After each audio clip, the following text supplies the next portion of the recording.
રેણુકાબેન અનિલભાઈ પટેલ, ગામ લસુંદરા, તાલુકો કઠલાલ, જિલ્લો ખેડા.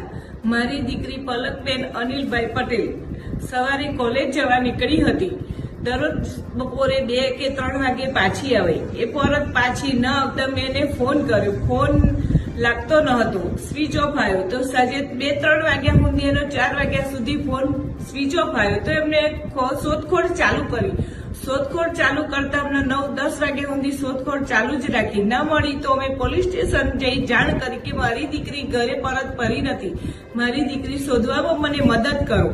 મદદ કરતા 2-4 દિવસથી જાણવા મળી પોલીસમાં કે બેન, તમારી દીકરીએ લગ્ન કરી લીધા છે, પણ મારી મરજી મને ખબર નથી, મારી મરજી નથી. તો રબારી પિયુષભાઈ, દિલીપભાઈ એમની સાથે લગ્ન થઈ ગયા છે એવું મને જાણવા મળ્યું. તો પછી એ લગ્ન મને સ્વીકાર નથી. અને રબારી સમાજના આગ્રણીય ઠાકર બાપાને મારે નમ્ર વિનંતી છે કે મારી દીકરી તમે પાછી આપો. તમારા બોલ તમે પકડી રાખો.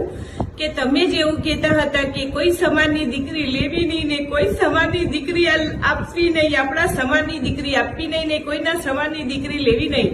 તો ઠાકરજી, તમે મારી દીકરી, તમને વિનંતી છે કે મને પાછી આપો. હું પાટીદારની એક બાઈ બોલું છું.